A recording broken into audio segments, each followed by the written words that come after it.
अस्सलाम वालेकुम व्यूवर्स, क्या हाल चाल है। आई होप कि आप सब खैर से होंगे। तो आज मैं आपको किया स्पोर्टेज के बारे में बताने वाला हूं कि ये किया स्पोर्टेज जो है पाकिस्तान में आ चुकी है या नहीं, और इसकी बुकिंग स्टार्ट है या नहीं। और इसके अलावा आपको ये भी बताऊंगा कि इसमें क्या न्यू फीचर्स आ रहे हैं और कौन कौन से इसमें वेरिएंट्स आते हैं, इंजन के कौन कितने वेरिएंट्स हैं।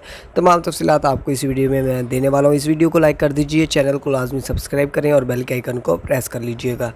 किया की फ़र्स्ट जनरेशन 1993 में जो है लॉन्च हुई थी, और इसके अलावा जो है आपको मैं बताता चलूँ 2022 के मॉडल के हवाले से, तो 22 के मॉडल में काफ़ी न्यू फीचर्स जो है ऐड किए गए हैं। इसके अलावा व्हील्स चेंज किए गए हैं, इसके फ्रंट ग्रिल और लाइट्स वगैरह। इस गाड़ी की बैक लाइट जो है आपको लावा लाइट मिलेगी। और इसके अलावा अगर हम बात करें इसके इंजन के बारे में, तो इसके इंजन में जो है वेरिएंट्स आते हैं 2.0 MPI और 2.0 डीजल, 1.6 लीटर GDI मिलता है, और इसके अलावा 1.6 PHEV और इसके अलावा 2.5 MPI। तो ये जो है इंजन के वेरिएंट्स हैं।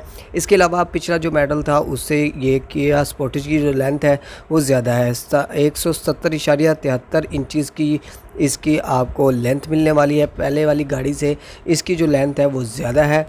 और इसके अलावा अगर हम इंटीरियर की बात करें तो इंटीरियर में भी काफ़ी चेंजिंग की गई है। लेदर फिनिशिंग आपको इसके अंदर मिलेगी, और इसके अलावा काफ़ी जो फीचर्स हैं वो ऐड किए गए हैं इस गाड़ी में। किया स्पोर्टेज 5th जनरेशन को काफ़ी कंट्रीज़ में जो है लॉन्च कर दिया गया है। आपको मैं बताते चलूँ इस गाड़ी को पाकिस्तान में फ़िलहाल लॉन्च नहीं किया गया, और इस गाड़ी के जो लॉन्च होने के चांसेस हैं वो हैं जी इस साल के एंड में या 2023 में इस गाड़ी को पाकिस्तान में लॉन्च करने का जो है बताया जा रहा है। आई होप कि आज की वीडियो आपको पसंद आई होगी। वीडियो को लाइक कर दीजिए, चैनल को लाजमी सब्सक्राइब करें ताकि लेटेस्ट अपडेट आपको इस चैनल पर मिलती रहे। अपकमिंग कार्स के बारे में भी मैं आपको इसी चैनल पर बताता रहता हूँ। Thanks for watching. अल्लाह हाफिज़।